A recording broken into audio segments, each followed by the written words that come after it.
हम उसी रास्ते को अपनाने की बात कर रहे हैं। मैं पूछ रहा हूँ आकाश आपसे कि चंद्रशेखर आज़ाद यही कह रहे हैं कि वो राजनीति में जो दलित हैं, पिछड़े अल्पसंख्यक, उनको वो रिप्रेजेंटेशन दिलाने का काम कर रहे हैं, और ये भी कहते हैं बहन जी का आशीर्वाद है उन पर।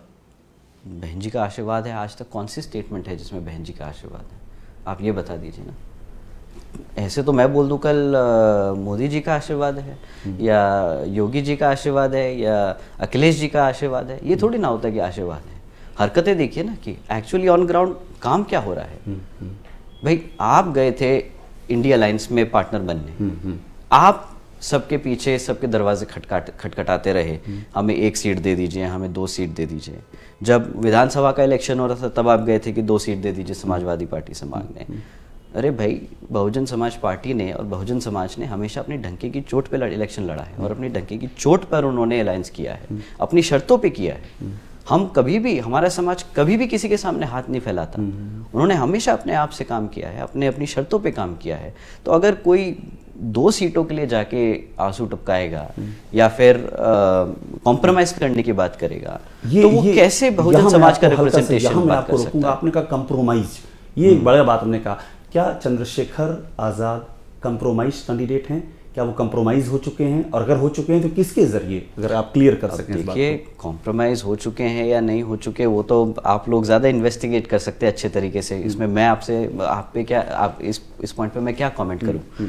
हम वही बोल सकते हैं जो हम देख रहे हैं। हमें तो अपने समाज का देखना है। वो जो समाज को जिस तरीके से अपने आप को रिप्रेजेंटेशन की बात कर रहे हैं वो सही नहीं है। हम उस चीज़ के फेवर में नहीं है, बिल्कुल नहीं है जी। ठीक है, 2 सवाल आपसे और मेरे रह गए हैं महत्वपूर्ण, और एक उसमें से महत्वपूर्ण सवाल है कि आपने एक बड़ी बात कही जो चर्चा में बाबरी मस्जिद को लेकर के जी बहुत चर्चा में। आपने कहा कि बाबरी मस्जिद भी तो बने। ये स्टैंड तो यहाँ कोई नहीं मैंने नहीं देखा पॉलिटिकली कि किसी ने ये स्टैंड लिया हो। आपने ये स्टैंड लिया, ये क्या, जरा ये एक्सप्लेन कीजिएगा। हमने स्टैंड नहीं लिया, बहन जी ने ये स्टैंड लिया था। हम तो उनके स्टैंड को आगे पहुँचाने का काम कर रहे हैं।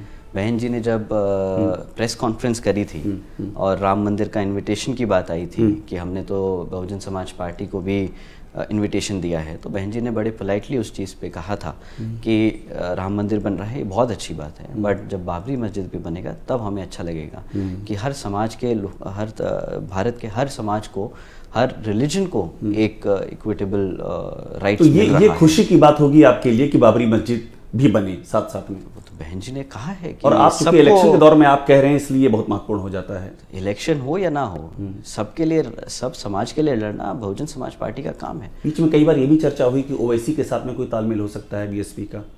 भाई किसी पे पॉलिटिकल अलायंस या नॉन अलायंस पे मैं कमेंट नहीं कर सकता, वो बहन जी डिसीजन लेती हैं। ठीक है, 2027 के चुनाव में क्या आकाश आनंद जी का कोई सपना है 2027 को लेकर के भी? बिल्कुल है, बहुजन समाज पार्टी को फुल मेजॉरिटी से उत्तर प्रदेश में सरकार में लाना। 2007 के बाद 2027 सीधा वो पुरानी हिंदी फिल्म में 20 साल बाद 20 साल बाद नहीं, हम पिछले 20 साल से काफ़ी काम करते आए हैं और अब हमें लगता है कि 2027 में उसका रिजल्ट हमें देखने को मिलेगा। 2027 में आपकी बीएसपी की सरकार बनेगी, ये आपको यकीन है? हम पूरे कॉन्फिडेंस से कह रहे हैं कि हम पूरी कोशिश करेंगे 2027 में बहन जी को उत्तर प्रदेश की मुख्यमंत्री बनाने का काम करें। बहन जी को बिल्कुल मुख्यमंत्री यूपी की मुख्यमंत्री बनाने का काम, ये 2027 के लिए आपका मिशन है जी। आकाश आनंद का क्या रोल है? आप उत्तराधिकारी हैं बहन जी के, आप नेशनल कोऑर्डिनेटर हैं जी। इसके अलावा भी कुछ आपने सोचा है क्या? क्योंकि राजनीति में पद बहुत महत्वपूर्ण होता है और ये भी कहा जाता है पद मिलेगा तो आप सेवा करेंगे, ये भी एक थ्योरी कहती है। ऐसा नहीं होता कि पद मिलेगा तो सेवा करेंगे। हम पार्टी में तब से काम कर रहे हैं, हमारे फादर तब से काम कर रहे हैं बिहाइंड द सीन्स। बहन जी ने भी ये बहुत बारी अपनी रैली और मीटिंग में मेंशन किया है कि उनके परिवार होने के नाते हम जिस तरह बहन जी ने अपनी पूरी ज़िंदगी इस मूवमेंट को त्याग करी है, उसी तरह फादर ने अपने पूरी लाइफ इस मूवमेंट में बैक एंड पे रह के, पीछे रह के बहन जी की मदद करके जो उनसे हुआ, जो उनसे मांग करी गई, उन्होंने वो काम किया।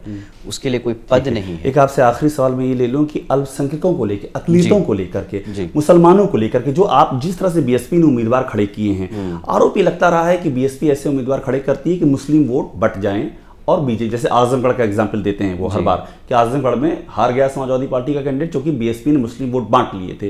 तो मुसलमानों को लेकर के क्या है आपकी स्ट्रेटजी, और क्या ये इस टैग का डर लगता है कि ये फिर आरोप लगेगा आप पर इस चुनाव में? बिल्कुल नहीं, हम उस टैग के साथ कभी लड़ते नहीं। हम तो अपने हिसाब से, बहन जी हमेशा बहुजन समाज को हित में रख के, उसके हित में रख के कैंडिडेट उतारती हैं, ये सोच के नहीं उतारती कि समाजवादी पार्टी का है या बीजेपी का है या कांग्रेस का नफा या नुकसान होगा। हमें अपने समाज के लोगों के लिए सोच के अपने कैंडिडेट। समाजवादी पार्टी तो कह रही है कि मुसलमान जो है उनको एक तरफा वोट मिला भी था 2022 के विधानसभा चुनाव में। देखिए, अगर एक तरफा वोट मिला तो तुम्हारा कैंडिडेट उतारे या ना उतारे, उससे क्या फर्क पड़ रहा है? क्या फर्क पड़ रहा है?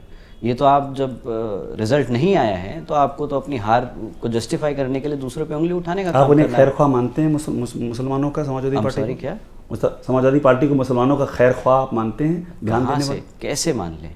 वोट तो ले लिया, पर अब जब उनके मुद्दे के उठाने की बात आई है तो भाई साहब चुप्पी साधे हैं पिछले 2.5 साल से। उन्होंने किसी भी मुद्दे पे कोई बात नहीं रखी, जबकि बहन जी हमेशा हर मुद्दे पे जब भी उन पे अत्याचार हुआ है तब उन्होंने उनकी बात उठाने का काम किया है।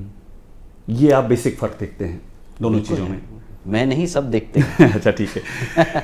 आकाश आनंद से हम बात कर रहे थे, और आकाश आनंद से बात करना इसलिए महत्वपूर्ण क्योंकि जैसा कि मैंने आपसे पहले कहा कि आकाश आनंद बीएसपी की कुछ जो लकीरें हैं, कुछ नई लकीरें भी दिखाई पड़ रही हैं इस दौर में। चूंकि समय बदला है तो समय बदलने के साथ साथ में ये भी कहा जा रहा है कि बीएसपी बदली है और बीएसपी कुछ नए प्रयोग कर रही है। आकाश आनंद उन प्रयोगों को लेकर के सामने आए हैं, खोल करके इन्होंने बात कही है और इन पर निगाह रहेगी इस पूरे लोकसभा चुनाव में। चूंकि 2027 तक का इन्होंने टारगेट दे दिया है तो 27 तक रहेगी। जो बात इन्होंने कही है हम जमीन पर उसकी सच्चाइयां देखेंगे और इनसे हम आगे भी बात करेंगे।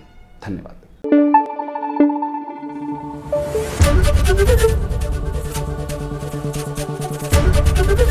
एबीपी न्यूज आपको रखे आगे।